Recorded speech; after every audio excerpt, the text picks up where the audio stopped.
வணக்கம்.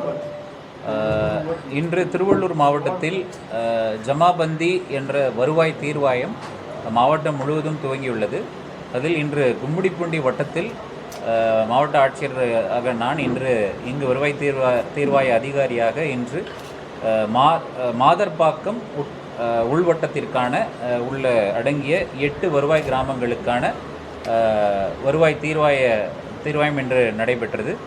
அதில் பல்வேறு இந்த கிராமங்களைச் சேர்ந்த பொதுமக்கள் அவர்களுடைய குறைகளை தெரிவித்து கோரிக்கை மனுக்களை அளித்திருக்கிறார்கள். அதன் மீது உரிய நடவடிக்கை எடுக்கப்படும். அதே போல் இந்த வருவாய் கிராமங்களைச் சேர்ந்த வருவாய்த்துறை அதிகாரிகள், கிராம நிர்வாக அலுவலர் மற்றும் வருவாய் உதவியாளர், கிராம உதவியாளர் மற்றும் அவர்களுக்கு மேல் இருக்கக்கூடிய ரெவென்யூ இன்ஸ்பெக்டர் மற்றும் டிடி அனைவருக்கும் கேட்டு அவர்களுடைய அந்த கிராம கணக்குகளை சரிபார்க்கக்கூடிய நிகழ்வும் நடைபெற்றிருக்கிறது.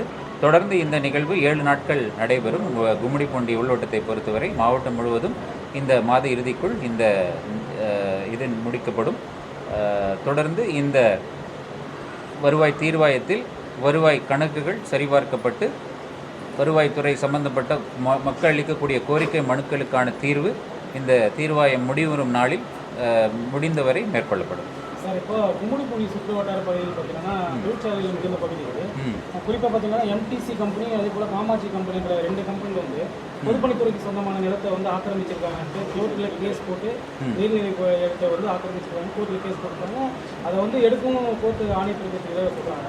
ஆனால் வந்து சரிவர வந்து வருவாய்த்துறை அதிகாரிகள் இதுவரைக்கும் அதை சரிவர எடுக்கல அப்படின்னு ஒரு குற்றச்சாட்டு. அப்படிலாம் இல்லை. இப்போ காவல் அதாவது 2 விஷயம். ஒன்று பொதுவாகவே நீர்நிலை ஆக்கிரமிப்புகள் உள்ள அனைத்துமே வருவாய்த்துறை மூலம் கணக்கெடுக்கப்பட்டு அவை உரிய வகையில் அவற்றுக்கான விதிமுறைப்படி அவற்றை அகற்றும் பணி மாவட்டம் முழுவதும் தொடர்ந்து நடைபெற்று கொண்டிருக்கிறது. நீங்களே பார்த்துருக்கீங்க. பல ஆண்டுகளாக உள்ள ஆக்கிரமிப்புகள் நாம் கடந்த ஒரு 6 மாதங்கள் நம்முடைய வட்டாட்சியர்களுடைய மிகுந்த சீரிய முயற்சியினால் அவற்றை அகற்றி வருகிறோம். அதில் எந்த விதமான மாற்று கருத்தும் இல்லை. அதுவும் குறிப்பாக மாண்புமிகு நீதிமன்றங்கள் ஆணையிடப்பட்ட பகுதிகளில் இருக்கக்கூடிய ஆக்கிரமிப்புகளை நாம் தனி கவனம் செலுத்தி அவங்க ஆணையை நிறைவேற்றும் வகையில் அகற்றி வருகிறோம். எனவே அதில் எந்த விதமான மாற்று கருத்தும் இல்லை. நீங்கள் சொல்லியிருக்கிற இந்த 2 விஷயங்கள் குறித்து நானே நேரடியாக அதில் தலையிட்டு அதில் ஏதாவது சுணக்கம் இருந்தால் அவை நீக்கப்பட்டு உடனடி நடவடிக்கை எடுக்கப்படும். நீங்கள் எல்லாரும் தெரிஞ்சிருக்கோம், தேர்தல் பணியில் கடந்த 3 மாதங்களுக்கும் மேலாக குறிப்பாக வருவாய்த்துறையினருடைய பங்கு அதிகமானது. அந்த வருவாய்த்துறை பங்கில் இப்போ எல்லாருமே தேர்தல் ஆணைய கட்டுப்பாட்டில் நம்ம பணிபுரியும் பொழுது இந்த ஆக்கிரமிப்பு அகற்றம் சம்பந்தப்பட்ட பணிகளை பொதுவாக நாம் அந்த தேர்தல் நடத்தை விதிமுறைகள் அமலில் இருக்கும் பொழுது மேற்கொள்வது இல்லை. அதனால் செய்யாமல் இருந்திருக்கலாம். மற்றபடி இப்போ அந்த எம்சிசி நேற்று முதல் விலக்கிக் கொள்ளப்பட்டுள்ளதால் இந்த வருவாய்த்துறையினுடைய பணிகள் தொடர்ச்சியாக மும்முரமாக நடைபெறும் என்று நான் சொல்லிக்கொள்ள விரும்புகிறேன். சூரக்குண்டி ஊராட்சி ராமச்சந்திரபுரம் கிராமத்தில் வந்து அரசாங்கத்தில், அதாவது கலைஞர் பீரியடில் கொடுத்த 54 சென்ட் இடம் வந்து ஆக்கிரமிப்பில் தனியார் ஆக்கிரமிப்பு பண்ணி அடுக்குமாடி கட்டிடம் கட்டுறாங்க சார். இது சம்பந்தமாக வந்து வட்டாட்சியர் நேரடியாக புகார் கொடுத்துருக்காங்களாம். அதே சமயம் வந்து பலமுறை வந்து டாப்பை ஸ்டாண்ட் பண்ணி வந்து இடத்த வந்து கலந்து தரலன்னு சொல்லி புகார் இருக்குது சார். இது சம்மந்தமாக வந்து சமூக வலைத்தளங்களில் ஒரு வீடியோ ஒன்றும் வைரலாக இருந்தது சார். இது சம்மந்தமாக கண்டிப்பாக நடவடிக்கை எடுப்போம்ப்பா. நான் சொன்ன மாதிரி தான் அந்த ஆக்கிரமிப்புகளை பொறுத்தவரை எந்த விதமான பாரபட்சமும் கிடையாது. யார் செஞ்சிருந்தாலும் சட்டப்படி உரிய நடவடிக்கை எடுக்கும்.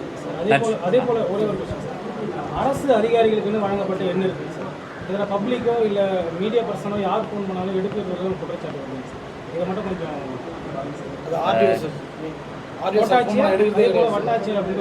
இல்லை அதாவது ஒரு விஷயம் ஃபஸ்ட்டு நான் சொல்லிக்கிறேன். உங்களுடைய குற்றச்சாட்டுக்கு முன்பு எப்போதும் இல்லாத அளவிற்கு அரசாங்கத்திடம் மக்கள் குறைகளை தெரிவிப்பதற்கோ பல விதமான இது இருக்குது. அதாவது there is so many forum. அதனால் வாட்ஸ்அப் இருக்குது, அதே போல் சிஎம் கம்ப்ளைண்ட் இருக்கலாம், இல்லை மக்கள் நேரடியாக பார்க்காமலேயே அவர்கள் குறையை தெரிவிப்பதற்கு பலவிதமான வழிவகைகள் செய்யப்பட்டுள்ளன.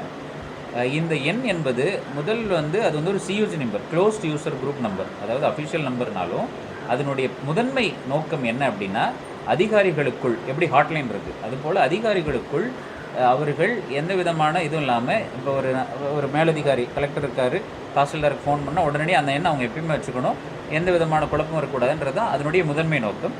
அதே போல் பொதுமக்கள் தேவைப்பட்டால் அந்த நம்பரில் சொல்லலான்றதும் அது 2ஆம் நோக்கம்தான். இப்போ ஒரு அஃபிஷியலாக, ஏன்னா நானே சில மாதிரி எடுக்க மாட்டேன், அதனால் இந்த பதில் நானே சொல்கிறேன். அந்த இதிலே இப்போ ஒரு தேர்தல் ஆணையத்தினுடைய ஒரு காணொலி கூட்டத்தில் நம்ம விசியில் இருக்கிறோன்னா அதை கண்டிப்பாக எடுக்கவே முடியாது. கரெக்டாக. அதே போல் இன்னொன்று, நம்ம இப்போ 2 மணிக்கெலாம் பண்ணிவிட்டு ஒரு அந்த மாதிரி இருக்கிறதுல 1-2 இடங்களை எடுக்காமல் இருக்கலாம். மற்றபடி இதை வந்து ஒரு அப்படி எதுவும் இருந்தால் அந்த நிலை இல்லாததற்கு பொதுமக்கள். மேலும் வீடியோக்களை காண நவ் இந்தியா டைம்ஸ் யூடியூப் சேனலை சப்ஸ்கிரைப் பண்ணுங்க. பக்கத்துல இருக்க பெல் பட்டனை மறக்காம கிளிக் பண்ணுங்க.